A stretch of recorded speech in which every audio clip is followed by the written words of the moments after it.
Bonjour et bienvenue sur Tu savais toi, le podcast. À travers ce podcast, je pars à la rencontre d'experts en santé et bien-être afin qu'ils répondent à mes questions sans tabou et dans la bienveillance. Aujourd'hui, je pars à la rencontre de Maxime Labritte, un infirmier qui s'est posé beaucoup de questions sur la contraception et notamment sur la charge contraceptive. Pourquoi ce sont les femmes qui devraient se contracepter alors qu'elles ne sont fertiles qu'un jour dans le mois, alors que les hommes, eux, sont constamment fertiles? Ainsi, Maxime a développé son dispositif de contraception masculine, AndroSwitch, et aujourd'hui, il nous explique comment fonctionne cette méthode. Coucou Maxime, du coup, tu es aujourd'hui sur le podcast pour nous parler de la contraception masculine. Est-ce que tu pourrais te présenter en quelques mots? Oui, bonjour Margot, merci de me recevoir et de permettre de diffuser l'information par le biais de tes podcasts. Alors moi, du coup, je m'appelle Maxime, j'ai 37 ans, je suis infirmier de profession. Je suis passé pas mal de temps à vadrouiller sur les mers en tant que navigateur ou autre. Et puis, je suis tombé dans la marmite de la contraception au final il n'y a pas très longtemps, hein, il y a 4 ans. À l'issue d'une discussion avec ma compagne de l'époque où justement la question de la contraception s'est posée. On était dans des impasses, voilà, donc, pas de volonté de pratiquer l'hormonal, tout ce qui était invasif était compliqué, sortir des pratiques type barrière, donc préservatif externe, sortir de ces pratiques-là. Et c'est comme ça que par hasard, je suis tombé sur un site d'Ardecom, qui est l'association pour la recherche et le développement de la contraception masculine, qui est vraiment l'association fondatrice en fait, qui a permis de développer ces méthodes de contraception, de lancer des recherches de volontaires, des partenariats avec des médecins, avec des CHU, avec des laboratoires pour qu'enfin émergent d'autres pratiques contraceptives au-delà de la réflexion de base qui était moi, en tant qu'homme cisgenre, je porte en moi en fait les legs culturels d'autres choses qui peuvent être violents, genre patriarcat, phallocratique. Comment je peux m'en détacher et en même temps, qu'est-ce que je peux faire aussi concrètement dans ma vie? Et l'une des choses, c'est comment partager la contraception, comment moi aussi prendre en charge la maîtrise de ma fertilité pour que cela puisse être soit partagé dans le couple, soit que je l'assume totalement, mais en tout cas qu'il y a un vrai va-et-vient dans ce jeu contraceptif sous forme de parcours, parce que derrière, ce qui se cache, c'est l'émancipation sexuelle et une co-responsabilité au niveau de la fécondation, vu que c'est bien la rencontre de deux gamètes. Voilà. Donc le partage de la charge contraceptuelle un peu. C'est ça. Partage, glissement, c'est l'idée d'une balance en fait qui en fonction des parcours de vie, des besoins de chacun et des envies, en fait, peuvent balancer d'un côté, de l'autre ou s'équilibrer sur les deux personnes. Pour moi, la contraception, c'est réellement une relation à l'autre. C'est-à-dire si tu es sur une île déserte, Margot, la question de la contraception, quand je dis déserte, pas d'autres humains en face de toi, et humains ayant des testicules, la question de la contraception, en fait, ne va pas se poser. Clairement. Voilà. Elle va se poser quand il y a l'autre. Et cet autre implique en fait la rencontre de ces deux gamètes. Et donc, automatiquement, l'intérêt d'une bonne contraception, c'est de pouvoir la penser à deux. Là, on part de très loin en France et en Europe et en général de partout dans le monde. C'est qu'il y a eu beaucoup d'émancipation qui a été faite au travers des femmes pour leur proposer des méthodes et c'était une excellente idée et c'était plus que nécessaire. Sauf que tout le travail aussi d'émancipation et de libération aussi au travers justement de cette charge que ça pouvait devenir la contraception n'a pas été faite pour proposer des méthodes pour les garçons. On est resté sur deux méthodes qui, en fait, sont des anti-méthodes, c'est-à-dire la vasectomie, hein, qui est clairement irréversible. Oui. Donc, déjà, de contraception, elle n'a elle n'a elle n'a même pas le nom, parce que l'un des principes d'une méthode de contraception, c'est qu'elle soit réversible. Donc, la vasectomie, c'est une méthode de stérilisation. Les gens vous diront, oui, mais c'est réversible à tant de pourcents. Oui, il n'empêche qu'on ne maîtrise pas du tout le degré de réversibilité. Ouais, c'est Donc, un dans peu ce un handicap. cadre-là, ça n'a rien de réversible. On ne peut pas le vendre en tant que tel. Sinon, on ne proposerait pas aux gens de faire justement des recueils de gamètes dans les sécosses au cas où. Voilà. Donc, voilà. Et l'autre méthode, c'est la méthode barrière, qui est une méthode barrière, elle porte bien son nom, qui est principalement aussi pensée pour les MST, IST, mais qui en soi reste de toute façon une frontière avec l'autre. Et cet autre, c'est vos partenaires. Et à un moment donné, cette frontière, on a envie de la briser parce que faire l'amour, c'est aussi être en fusion avec l'autre et entrer avec l'autre, être avec l'autre. Et du coup, à un moment donné, la capote devient aussi un frein. Voilà. Hmm. D'accord. Et du coup, c'est quoi AndroSwitch aujourd'hui? AndroSwitch, c'est un petit anneau en silicone que j'ai inventé qui permet de suspendre ses testicules dans la poche pubienne. La poche pubienne, c'est là où il y a les poils, clairement. Donc, c'est juste au niveau de la racine de la verge, juste au-dessus. C'est un peu comme version kangourou. On a une petite poche au-dessus qui est très bien connue par certains écureuils qui pratiquent déjà cette remontée testiculaire en dehors des périodes de rut. Par exemple, leurs testicules ne sont pas externalisées. Elles sont à l'intérieur au niveau des pubis. Là, c'est pareil. C'est au final issu d'une réflexion du coup personnelle sur ce qu'il existait sur la contraception dite thermique. Il existe aussi une méthode hormonale, mais on n'en parlera peut-être pas. Mais voilà, la méthode thermique, c'est une méthode vieille comme le monde. On sait que la chaleur et les testicules, ça ne fait pas bon ménage. C'est pour ça qu'elles sont externalisées du corps, pour avoir une température inférieure à celle du corps de l'ordre de 1 à 1,5 degré. Voilà. Si les testicules se retrouvent rapprochés du corps, ou si les testicules sont exposés à une chaleur quotidiennement, donc c'est le problème du boulanger, du pizzaiolo, du cuistot, et bien en fait, ça va impacter la production de spermatozoïdes. Aussi simple que ça.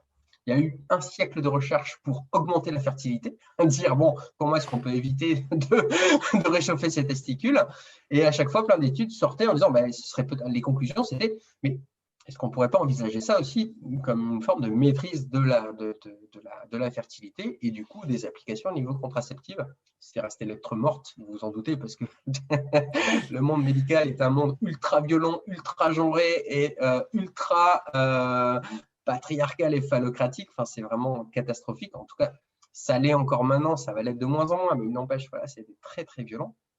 Donc, toucher au corps des hommes, toucher aux testicules, qui était vraiment le symbole de la filiation, de s'inscrire dans ce processus un peu d'immortalité, c'est-à-dire voilà, d'avoir des enfants qui rendent des enfants et tout ça, c'était un scandale monumental. Voilà. Donc, il était possible de toucher au corps des femmes, des personnes ayant des ovaires, parce que c'était considéré comme nature, et nous, on était considérés comme des personnes plutôt culture, vraiment intouchables dans le corps de la médecine. Première biopsie était faite sur le corps des femmes, ce n'était pas fait sur le corps de personnes ayant des testicules, ça aurait été sacrilège presque. Ouais. Donc, fort de ça, en fait, il est sorti des protocoles, un protocole assez simple, s'exposer les testicules, donc 15 heures tous les jours, 7 jours sur 7, en les maintenant au final dans cette poche linguinale, donc elles ne peuvent pas réguler leur température, elles sont à 37 degrés, et là, la production de spermatozoïdes va s'effondrer. Donc, la personne ayant des testicules va se retrouver avec un sperme identique à ce qu'il avait avant, sauf que à l'intérieur, au lieu d'avoir des spermatozoïdes, il en aura plus, ou alors très très peu, ce qu'on appelle en dessous du seuil contraceptif, qui est de 1 million par millilitre. Sauf que pour maintenir les testicules dans cette poche, il faut pouvoir s'opposer à la gravité parce qu'elles ne vont pas tenir toutes seules. Donc, il a fallu penser des suspensoires. Donc, il y a eu le fameux remonte-couille toulousain, le slip, avec des élastiques, un trou, passer sa verge et le scrotum. Il y a eu plein de tentatives au niveau textile, dont le jockstrap, qui a l'air d'être une alternative assez intéressante, qui ressemble à un harnais, en fait. Donc, c'est le slip sans le textile du slip. Voilà. Et donc, il y a eu plein de tentatives, plein de choses qu'on peut faire soi-même au travers des réseaux militants. Et moi, j'étais posé sur mon canapé quand j'ai voulu me remonter les testicules. Et puis, je me suis dit, en fait, est-ce qu'un anneau en silicone ne suffirait pas? Et c'est comme ça, en fait, que je me suis fabriqué mon propre modèle do it yourself, mais en silicone, qui au final a un anneau ultra léger, ultra durable. Un anneau suffit, tu peux le laver sous la douche avec toi, etc. Qui permet au final, lui aussi, de suspendre les testicules. Et comme les testicules sont suspendus, elles ne peuvent pas réguler leur température. Comme elles ne peuvent pas réguler leur température, si on applique le protocole de 15 heures par jour, 7 jours sur 7, eh bien très rapidement, on entre en état de contraception. Voilà. Ok, du coup c'est quand même une sacrée invention, mais finalement c'était...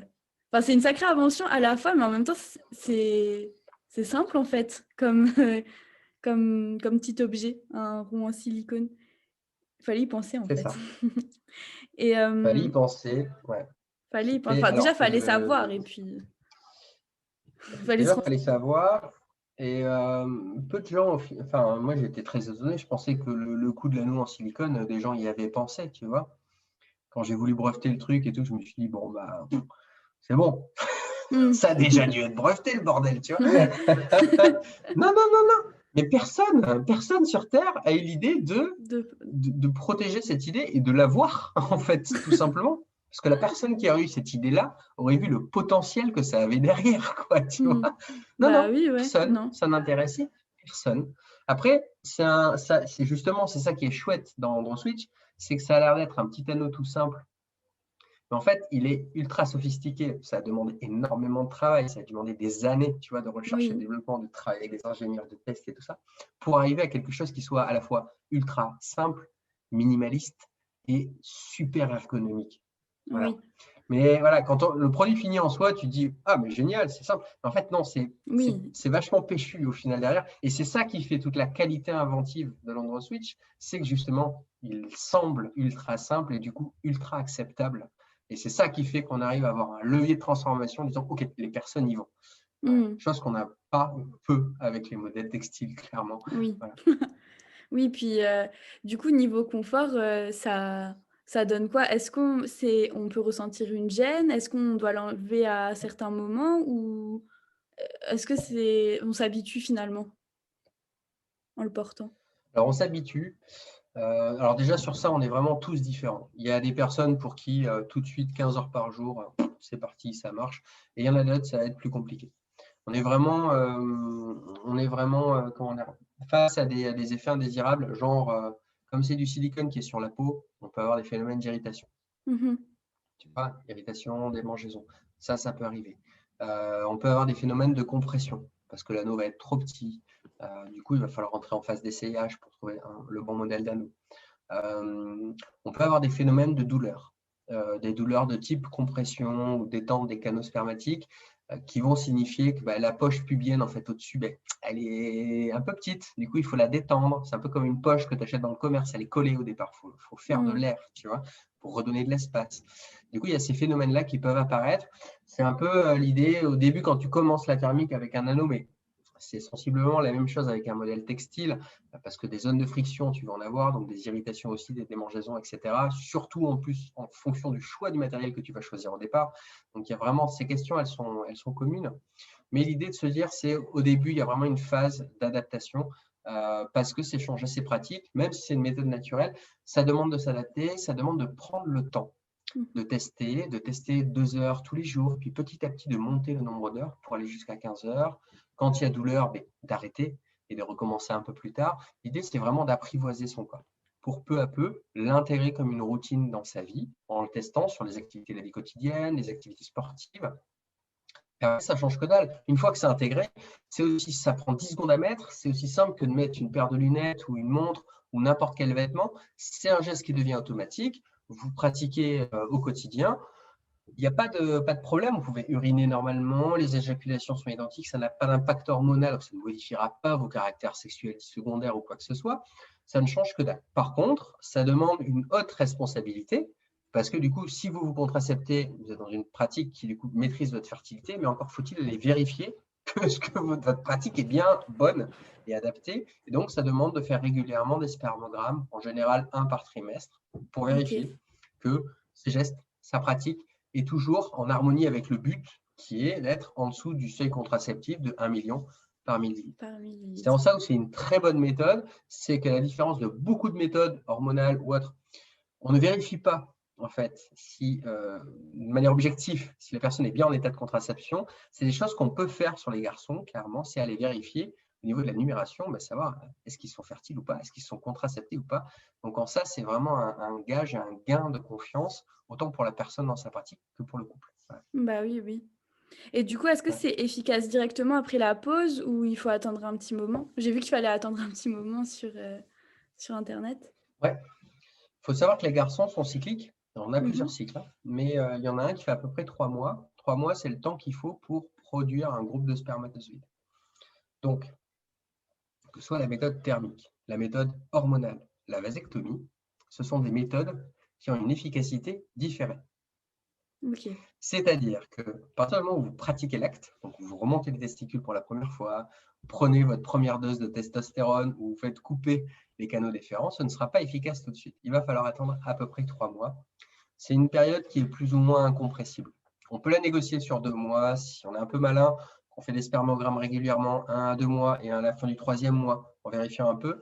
On peut accélérer, mais il n'empêche, on ne peut pas avoir une efficacité immédiate comme avec la capote Les externe, où là, clairement, voilà, c'est quelque chose de barrière, donc vous la mettez pendant l'acte et c'est réglé. Non, c'est des méthodes contraceptives, les trois, hein, thermique, hormonale, vasectomie, qui ont une efficacité différente, qui du coup demandent de se projeter soi-même dans un futur. Il faut penser sa contraception, en fait. Il faut s'envisager avec. C'est quelque chose de nouveau, en général, pour les personnes ayant des testicules, parce qu'elles ne savent pas. Voilà. Elles n'ont pas été éduquées ni dans leur cercle d'éducation collective, on va dire, éducation nationale ou autre, ni au niveau familial, transmission des pères, on aurait pu penser ou quoi que ce soit. Non, il n'y a rien, en fait. En général, les gars, ils arrivent, ils ne savent pas. Ils ne savent pas, ils sont démunis. Et alors, on peut leur reprocher d'être démunis parce qu'ils ne sont pas informés, mais il n'empêche aussi, on ne leur propose rien. Donc, il ne faut pas s'attendre à ce que tout d'un coup, tout le monde se mette à penser par soi-même, à développer son esprit critique. Ça se serait si en France, on développait notre esprit critique. Ce n'est pas la première chose qu'on a pour développer. Donc, voilà, c'est normal. C'est normal. Ouais. Il n'y a pas d'autonomisation en fait, et d'empowerment de proposer, encore moins d'éco-responsabilité. Donc, voilà, on en est là maintenant. Et est-ce que tu aurais quelques chiffres sur l'efficacité de cette contraception? Est-ce que c'est efficace à 100%?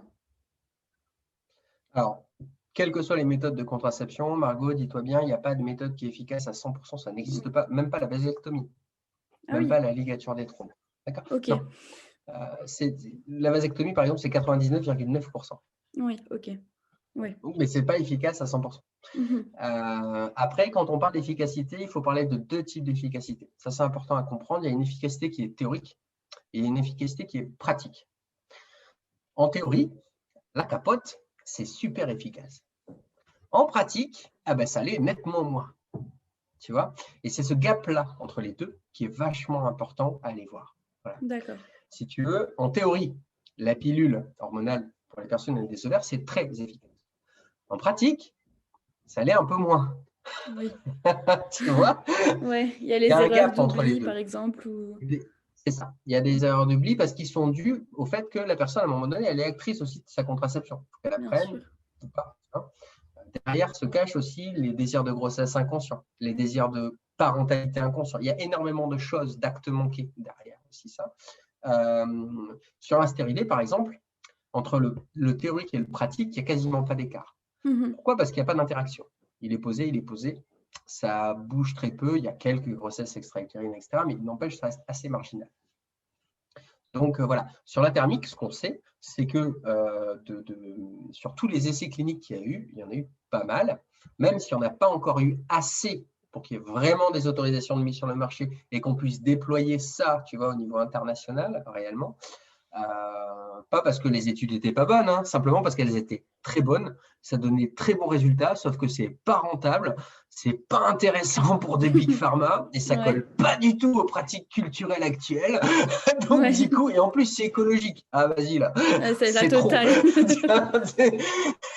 C'est trop.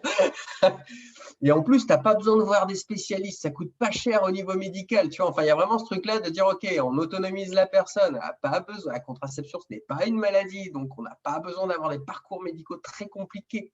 Si c'est des pratiques légères et tranquilles, genre symptothermie, diaphragme ou thermique, tu vois, c'est pas de l'hormonal où tu risques clairement de mourir.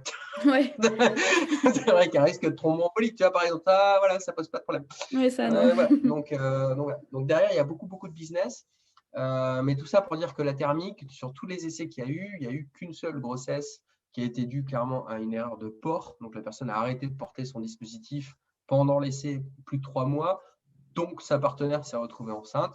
Oui. Vous en tirez les conclusions que vous voulez, mais voilà. Ouais. Après, de connaissances là, de pratique, parce qu'il y a des veilles sanitaires qui sont faites par le CHU de Toulouse. Moi, je commence à suivre pas mal de gens avec l'anneau, mais il y a d'autres gens qui sont suivis pour le slip, pour le jockstrap et tout. Il n'y a pas de grossesse. D'accord. Il n'y a pas de grossesse, et ce, depuis des dizaines d'années. L'anneau, il est récent, ça fait 2 ans que c'est en place. Les modèles textiles, ça fait 40 ans que ça existe. Si jamais, moi je vous dis, si jamais il y avait eu vraiment une flambée de grossesse, ou s'il y avait une flambée de cancer ou de torsion des testicules, je vous garantis que ça ferait très longtemps que ces méthodes seraient plus que censurées et interdites sur le territoire. Sauf que ce n'est pas le cas. Voilà. Ouais. Et du coup, d'un autre point de vue, à ton avis, pourquoi on ne nous en parle pas de ces méthodes? Pourquoi, quand on parle contraception, on parle que contraception féminine et on ne parle pas des contraceptions masculines? C'est une histoire de gros sous? Tout simplement, alors, ouais, c'est une histoire de gros sous, puis c'est des histoires culturelles. C'est l'exemple typique du gars qui va voir son médecin ou un spécialiste, genre gynéco ou uro, pour mettre en place la thermique. Et la réflexion qu'il va avoir, c'est « Mais attendez, la contraception, c'est un problème réglé. C'est une affaire de femme. On s'en occupe. C'est réglé. N'allons pas perturber quelque chose qui fonctionne. » Et ce quelque chose qui fonctionne, en fait, c'est la norme contraceptive. C'est capote, pilule, règle. Et en option, vasectomie. Voilà, c'est un peu le parcours classique. Et ce parcours-là, en fait, il convient à tout le monde. Médicalement, il convient. Dans les facs de médecine, tout, ça convient parce que les cours sont en place, tout est en place. Comment dire, le matraquage, tu vois, de conditionnement dédié à ça est en place. Ça fait plusieurs générations que c'est en place. On te le vend en plus en disant c'est principalement pour l'émancipation des femmes.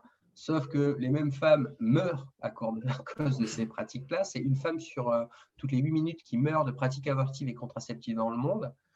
Ça n'embête pas grand monde. Si c'était les gars qui accouchaient et qui pratiquaient la contraception, s'il y avait un gars toutes les 8 minutes qui mourait dans le monde, je te garantis que ça ferait un tollé, mais monumental. Tu vois donc, il y a un vrai biais de genre. Et ça convient bien. Et puis parce que les gens, du coup, sont matraqués médiatiquement de cette manière-là. Et du coup, on reste dans ce consensus-là. Ce consensus-là est en train d'évoluer parce que les gens sont en train de prendre conscience de la conscience au niveau de l'écologie, du changement climatique, de qu'est-ce que je fais de mon corps, du corps de l'autre, de qu'est-ce que c'est que consommer, qu'est-ce que c'est qu'être médicalisé ou pas, est-ce que c'est une maladie ou pas la contraception. Et en fait, on est en train de renégocier collectivement ça, aussi la prise de risque que les femmes ont pris pendant 40 ans avec les pratiques hormonales ou stérilées. Et on se rend compte qu'en fait, là, clairement, il faut changer. En fait. Le paradigme proposé, il est plus bon. Mais c'est bien, c'est-à-dire que ça évolue. Quoi. Ouais, il a fallu du temps, mais là, voilà, on est en train de se rendre compte qu'en fait, il faut faire évoluer ce postulat-là, sortir aussi de l'idée qu'on ne peut pas faire confiance à un gars. Ça aussi, il faut arrêter. Je ne dis pas qu'on peut faire confiance à tous les gars, c'est pas ça. Mais est-ce qu'on peut faire confiance à toutes les femmes? Oui. c'est ça l'idée. C'est faisons-nous confiance, mais aussi centrons-nous qui nous avons en face pour que ce soit mutualisé. Ça s'appelle de la relation humaine et de la communication avant d'être des pratiques contraceptives. Quoi. Oui. Et donc, la contraception peut en faire partie, mais oui. La grande question de se dire, mais jamais les garçons ne voudront se responsabiliser sur cette partie-là et toucher à leurs bijoux de famille. Mais collectivement, on est en train de se rendre compte que c'est faux, qu'il y a énormément de gens qui sont intéressés et qui veulent pratiquer et prendre en charge leur responsabilité au niveau de la fertilité avant que ça soit une pratique contraceptive. L'idée, c'est déjà de se responsabiliser sur cette fertilité et se questionner du pourquoi H24, je suis fertile. Qu'est-ce que j'en fais du ce H24 Ça me sert à quoi? Voilà, c'est ça qu'on est en train de questionner collectivement. Et du coup, si demain, par exemple, je veux demander à mon copain de prendre ce genre de contraception et moi, j'arrête ma contraception féminine, quel genre d'argument ou comment je pourrais lui amener le sujet de manière simple et de manière sans qu'il se sente forcément brusqué, tu vois? Ouais. Déjà, il y a un truc, c'est que tu ne peux pas choisir à la place d'une personne, tu ne peux pas essayer de la contraindre. Il y a vraiment cet effet, ce qu'on appelle l'effet nocebo, qu'on retrouve sur d'autres pratiques thérapeutiques et qu'on peut retrouver qu'on a retrouvé sur l'hormonal, en fait, pour être très précis, où forcer un gars à forcer une personne à avoir une pratique plus ou moins médicalisée, vous pouvez être sûr que ça ne va pas marcher. Il va y avoir des effets secondaires catastrophiques, ça ne va pas aller, en fait. On ne peut pas s'opposer. Il faut que ça vienne de lui, en fait. Vraiment, il faut que ça vienne de lui, en fait. Et l'une des stratégies pour que ça vienne de lui, en fait, c'est d'instaurer le dialogue. La seule chose que tu peux faire, toi, justement, en tant que femme ayant une pratique contraceptive, c'est proposer de s'asseoir autour d'une table et de discuter et que toi, tu lui témoignes de ton expérience et de ton vécu autour des pratiques contraceptives, des IVG ou pas qu'il y a pu y avoir, des angoisses ou pas qu'il peut y avoir en attendant les règles, des violences gynécologiques, obstétricales, que tu as pu vivre, mais qu'ont pu vivre ta lignée aussi de femmes, essayer de mettre ça en perspective, de mettre ça en perspective au travers de cette lutte féministe. Et une fois que ce témoignage il est fait, l'autre en face de toi, il sait qu'il a une responsabilité dans la fécondation. automatiquement, en recevant ce message-là, il va entrer en empathie, en sympathie, et ça va l'obliger à modifier en fait son schéma de départ et le postulat dans lequel il est confortablement installé. Voilà. Ok. Alors, ça ne veut pas dire qu'il va se lever de table et dire « Ok, d'accord, je m'y mets ». Non. Mais ça veut dire qu'au moins, il va commencer à se questionner. Voilà. Et ça le Si fera tout de déjà suite, la bouger. personne en face de toi, si tu lui dis « Ok, tu te remontes les testicules, tu fais ça 15 heures par jour, 7 jours sur 7, et puis tu vas être contracepté », tu peux être sûr que tu vas aller au scandale, ça ne marchera pas. Ça ne marchera pas. La personne ne Ok. sait pas que ça existe. Le Ouais, déjà. vécu de la remontée testiculaire est très stigmatisant et peut être vu comme une émasculation ou autre, bref, et douloureux. Donc, il en est hors de question. Le fait que ce soit 15 heures tous les jours, 7 jours sur 7, c'est trop lourd. Le garçon, il va dire « Ok, on retourne à la capote ». Ouais. C'est ça qu'il va dire. Et c'est ça qui revient sur les réseaux sociaux quand on balance comme ça des clashs, tu vois, pour voir un peu comment réagissent les gens. C'est ça. Les garçons réagissent en disant « Mais attendez, on est très bien avec la capote. Pourquoi allons chercher Pourquoi autre changer? chose ?» Ouais. Et tu peux être sûr que c'est les premières personnes qui n'ont jamais une capote dans leur poche quand ils vont avoir un rapport sexuel, parce qu'ils ne l'ont pas anticipé, tu vois, Ouais. et qui vont mettre l'autre sous contrainte. Je généralise un peu, mais il n'empêche qu'il y a Oui. ça. Il n'y a pas d'éducation, de formation, de sensibilisation. Donc, l'une des portes d'entrée, peut-être la seule, j'ai envie de dire, enfin, dans ce dialogue à deux, quand tu veux que l'autre aille quelque part, c'est de témoigner en fait ton ressenti et ton vécu. Automatiquement, l'autre déjà ne peut pas le remettre en question. Il est obligé de le prendre en dentelle. Il est obligé d'en sortir quelque chose. Et du coup, de se mobiliser lui-même autour de ça. Voilà. Ok. Donc, c'est Et vraiment le premier axe. Ouais. d'accord, ok. Et si demain on veut se procurer Andro Switch, alors comment on fait? Si on veut passer par ce Euh, produit. alors, l'anneau en lui-même, ce n'est pas un anneau contraceptif. Okay, ça Mhm. sera contraceptif plus tard, quand on aura des mises sur le marché et tout ça. Pour le moment, Ah, c'est un outil de suspension des testicules. Et oui, on ok. est vraiment entre deux eaux. On est dans cette idée on a une très bonne méthode. On sait que la suspension testiculaire amène à des états contraceptifs. On a des états, enfin des essais cliniques pour prouver tout ça. Et là, on est dans des démarches réglementaires qui sont très longues, qui coûtent très Oui, cher oui. et qui demandent en fait justement à ce que, pour pouvoir toucher beaucoup de monde, justement à ce qu'on ait cet accès à la réglementation. Et comme ça coûte très cher et que c'est très long et que personne ne veut financer ça, en fait, on l'autofinance plus ou moins, peu à peu, pour arriver à avoir cette Réussir. acceptabilité réglementaire. Voilà. Ok. L'anneau, vous pouvez l'obtenir uniquement par le biais de e-commerce sur le site www.thoreme.com. Ouais. C'est un site sur lequel vous pouvez commander un anneau. Pour commander un anneau, il faut définir sa taille. Pour définir sa taille, il faut provoquer une érection et poser une règle sur la largeur de sa règle, pour la largeur de sa verge, pour mesurer à peu près cette largeur. Il y a un tableau en ligne qui permet de définir quelle taille, normalement à 99%, devrait convenir. Voilà. D'accord, ok. Vous commandez, vous recevez l'anneau, vous faites vos tests. Si ça ne va pas, vous revenez vers moi, on entre en phase d'essayage. Si vous avez du mal à trouver un médecin, c'est pareil, je vous aide à trouver les médecins. Si vous avez du mal à lire vos spermogrammes, je vous accompagne à lire vos spermogrammes, etc., etc., etc. En gros, personne n'est lâché dans la nature. Si vous avez la moindre question, vous revenez vers moi, voire même nous, parce qu'on commence à être une petite équipe aussi. Donc, on est là pour ça et on est là pour vraiment faciliter votre pratique. Gardez en tête que le Génial. site est aussi un site d'information. Il n'est Oui. pas spécialement là pour vous vendre un anneau. Non, il y Il est a là pour vous énormément informer. d'informations. Donc, avant de me poser des questions, prenez le temps de lire le site, de regarder les vidéos, de regarder les images. On est sur des nouvelles pratiques. Ça demande un temps d'apprentissage.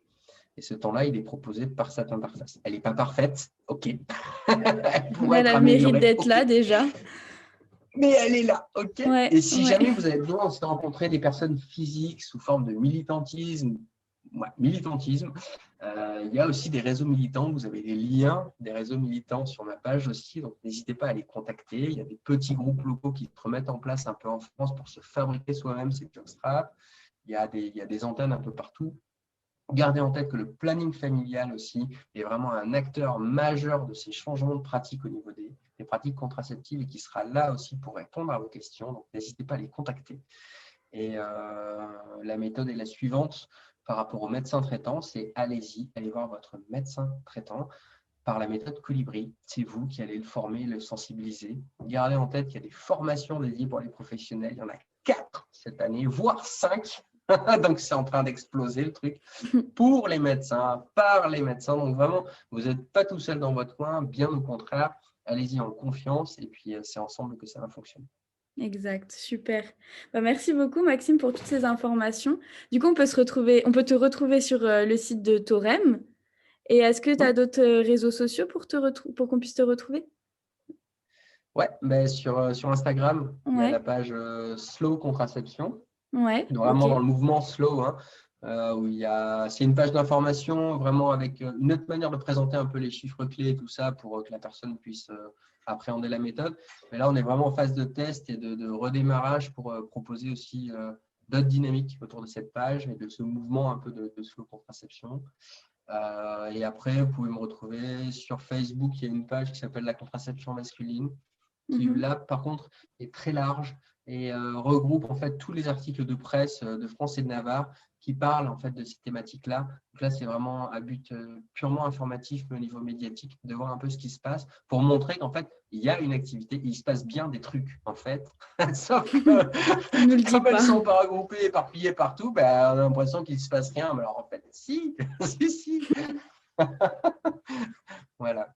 Ok, c'est génial. Merci beaucoup pour toutes ces informations. C'était très intéressant comme échange et à bientôt, sûrement, peut-être pour la suite des épisodes. Ça marche. Merci Merci beaucoup, Margot, et Maxime. puis à bientôt. À Au revoir. bientôt. Au revoir. Je vous remercie d'avoir écouté cet épisode. Vous pouvez retrouver plus d'informations concernant la contraception masculine sur la page Instagram de Slow Contraception. Il existe également un podcast dédié à la contraception qui s'appelle « Où sont les hommes ?» Il y a bien sûr le site de Maxime, thorem.com, qui regorge de plein d'informations à ce sujet. Si vous avez aimé notre épisode, le meilleur moyen de nous soutenir est de laisser un avis 5 étoiles. Je vous remercie d'avance pour votre soutien. Vous pouvez retrouver les notes du podcast et plein d'autres informations sur notre site osebougem.fr ou sur Instagram @osebougem. À très vite.